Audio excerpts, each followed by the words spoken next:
Donc, on commence maintenant avec pourquoi les réseaux sociaux. À quoi ça me sert d'être sur les réseaux sociaux? Alors, aujourd'hui, l'individu, il est social. L'individu, il est mobile. Et surtout, les gens fuient la pub.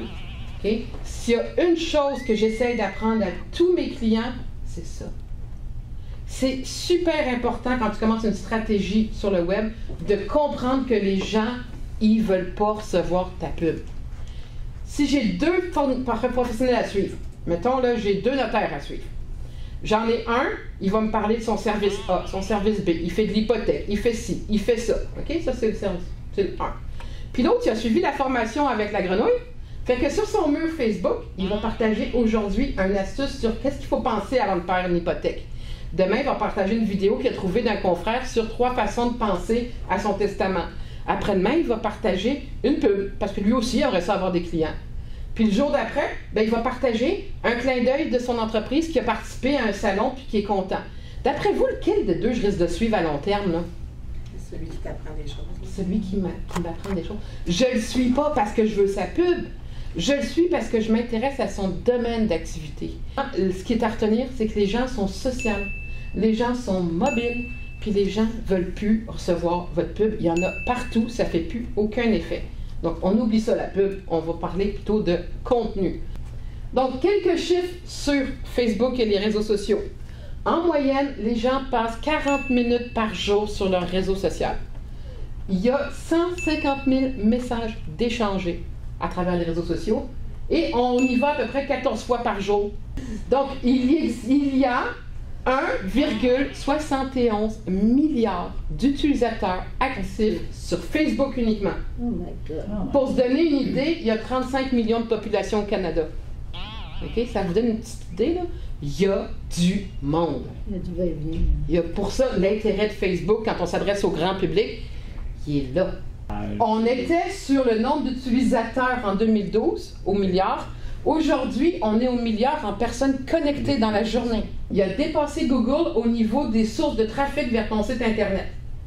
C'est-à-dire qu'aujourd'hui, les gens ont fait des études, il y a plus les gros sites Internet ont plus de visites à partir de Facebook qu'à partir de Google.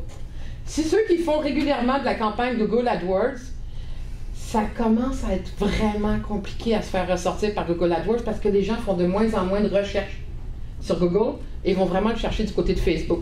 Donc, mes clients, je commence tranquillement à prendre leur budget publicitaire pour l'amener sur Facebook plutôt que de le mettre sur Google. Et l'avantage de Facebook par rapport à Google, c'est que toute la publicité qu'on a payée sur Facebook, même si le matin j'arrête de payer, j'ai toujours mes fans, j'ai toujours ma page, j'ai toujours mon historique, je suis toujours là. C'est juste que j'ai plus de gros chiffres pour les prochains jours. Sur Google, le jour où j'arrête de payer, j'existe plus. OK? Oh J'existe juste plus. Fait qu'il y a une méchante différence d'investissement entre les deux, là. Ouais. Pensez-y. C'est une boulangerie à Saint-Jérôme. Puis aujourd'hui, si vous allez sur Google, puis vous tapez boulangerie Saint-Jérôme, bon, vous pouvez le faire, c'est vos ordinateurs, vous allez trouver en première page la page Facebook de cette entreprise-là. Ils n'ont même pas de site web. Ils ont axé toutes leurs énergies, toute leur communication sur leur page Facebook.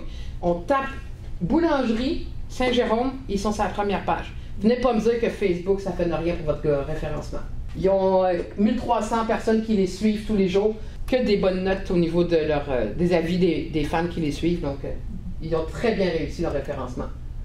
Donc, vous, êtes-vous prêts pour Facebook? Donc, il y a 3 éléments importants à mettre en tête pour si vous voulez être sûr d'être prêt pour être présent sur Facebook. Et prêt, ça veut dire avoir des résultats. OK? Parce que si vous ne tenez pas compte de ces 3 éléments-là, si vous ne faites pas ça, vous serez présent sur Facebook, mais vous n'aurez pas de résultats. OK. Première chose, du temps. Il faut passer sur ces réseaux sociaux 2 heures minimum par semaine par réseau social. Donc, si vous voulez être sur Facebook, sur Twitter, sur LinkedIn, combien d'heures par semaine? 6 heures. 6 heures. OK? On s'entend que le mot ici est minimum. Si tu vises l'entrepreneur, tu vas avoir par exemple les mardis à 10h pendant la pause, où est-ce que là, les gens sont plus présents sur leur Facebook. Si tu vises la petite madame à la maison, ben souvent le soir, pendant qu'elle prépare son souper, elle va regarder son Facebook. Tu sais. Donc ça dépend vraiment de la clientèle que tu vises. Et encore là, j'ai une autre façon de voir aussi les choses, c'est pourquoi viser toujours l'heure optimale? Parce que l'heure optimale, tout le monde est là à ce moment-là. Donc tous tes concurrents visent l'entrepreneur le mardi à 10h. Si toi tu le mets le mercredi à 2h, tu vas être le seul à sortir du lot. Fait que c'est un pensez-y bien. Donc, il faut être prêt à raconter votre histoire. Si vous êtes frileux et que vous avez peur de parler de vous, vous n'aurez pas les résultats escomptés. Vous êtes sur Facebook, c'est plate à dire, mais vous êtes au milieu d'une gang de voyeurs. Sur Facebook, ils ne sont pas là pour chercher une pub. Ils sont là pour regarder ce qui se passe autour d'eux autres, ils sont là pour voyeurs, ils passent des heures à regarder leur fil d'actualité puis à regarder ce qui se passe auprès d'eux autres, dans leurs amis. Qu'est-ce que vous avez fait cette semaine dans l'entreprise? Quel genre de contrat vous avez en ce moment? Est-ce que vous avez partagé un événement? Est-ce qu'il y a un nouveau membre dans l'équipe? Est-ce que vous êtes fier de quelque chose que vous avez fait? N'ayez pas peur d'être fier, c'est une belle émotion. Okay? C'est positif. C'est positif, c'est le fun. Est-ce que vous avez fait une gaffe cette semaine? Ben, c'est pas à dire, mais vous avez le droit d'en parler aussi.